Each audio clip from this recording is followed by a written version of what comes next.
Përshëndetje, unë jam Anisa Çodari nga e para thellë dhe për sot kam prezantimin Muhamet Kyçyku. Muhamet Kyçyku ishte një ndër figurat më të rëndësishme të letërsisë shqiptare të mbetëgjimeve. Ai u dallua si dietar i shkencave islame, pedagog, përpilues tekstesh dhe poet që pasuroi letërsinë shqiptare me tema fetare dhe jashtëfetare. Biografia e Muhamet Kyçykut është i sillpaqartë dhe ka shumë dilema. Vetë autori ka treguar se ka lindur në Konispol, një fshat i Gjirokastrës. Mendoj se ka lindur rreth viteve 1782-1783, ai mbeti baballaqe në moshë të vogël dhe për to kujdes ungji i tij, emër Kyçyku, që në moshë të re tregoi interes për diturinë dhe edukimin fetar, gjë që ndikoi më vonë në krijimtarinë e tij letrare dhe fetare.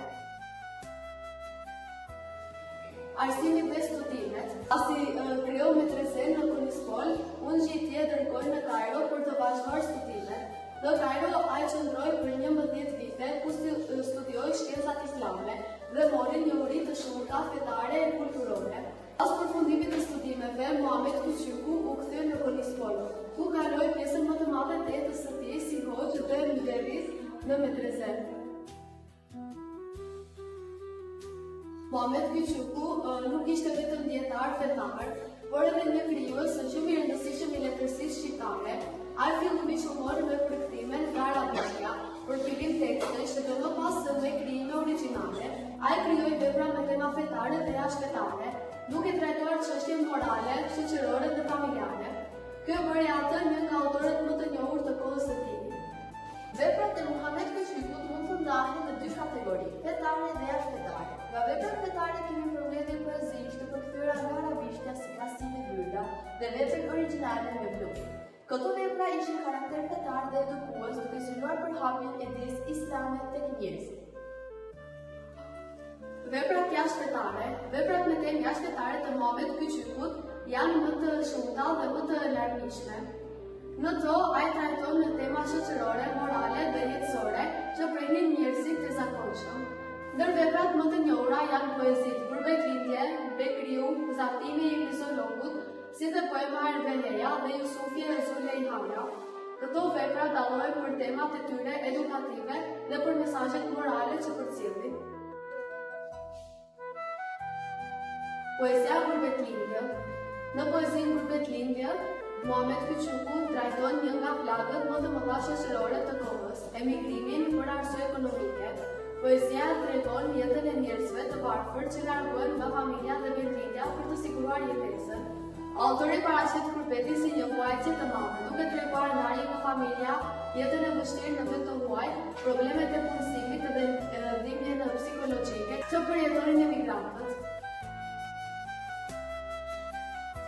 Poezia Bekriu. Në poezinë Bekriu, Muhamet Kyçyku trajton problemin e alkoolit dhe ndikimin e tij negativ në jetën e njeriut. Ai tregon se pjesa alkoolike mund të shkatërrojë shëndetin, familjen dhe jetën shoqërore të individit. Pas kësaj poezia, autori jep një mesazh moralizues dhe edukues, duke paralajmëruar njerëzit për pasojat e këqija të vdesit dhe pasioneve të dëmshme. Zaftimi i Mizologut. Në poezinë Zaftimi i Mizologut, Muhamet Kyçyku trajton luftrat feudale dhe konfliktet e kohës. Në këtë vepër ai mbron luftrat feudale dhe për këtë arsye nuk kishte qëndrime as drejta sa autorë të tjerë të kohës. Megjithatë, kjo vepër mbetet e rëndësishme sepse tregon mendime dhe qëndrime të autorit ndaj ngjarjeve historike. Erveleja konsiderohet vepra më e popularizuar e Muhamet Kyçykut dhe e gjithë letërsisë së mbetëgjimeve. Mendoj se është shkruar rreth viteve 1818-1920, poema përmban qindra strofa dhe më vonë u plotësuan nga autorë të tjerë. Në fillim të poemës, Muhamet Kyçyku tregon se motivimin e kishte marrë nga një vepër tjetër me titull Revza Kopsht. Tema kryesore e poemës është se një grua përveç bukurisë mund të jetë dhe e veçur, besnike dhe morale, pavarësisht provokimeve dhe vështirësive. Personazhi i Erveles. Erveleja është personazhi kryesor i poemës dhe paraqitet si shembulli më i pastër një gruaje të ndershme, të mençur dhe besnike.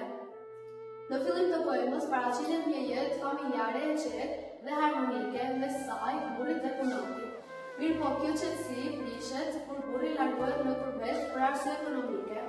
Pas largimit të burrit, erveheja përballet me shumë vështirësi, padrejtësi dhe sprova nga njerëz të ndryshëm. Muhamet Këqyku mbetet në figurat më të rëndësishme të letërsisë shqiptare. Ai dha kontribut të madh në zhvillimin e letërsisë përmes veprave fetare dhe jashtëfetare, duke trajtuar tema morale, shoqërore dhe edukative. Veprat e tij, sidomos Erveheja dhe Jusufi Zulihaja, vazhdojnë të studiohen edhe sot për vlerat artistike, temat interesante dhe mesazhet morale që përcjell. Faleminderit për vëmendjen. Don't forget to subscribe, like, Literature Corner with Sarah Prof.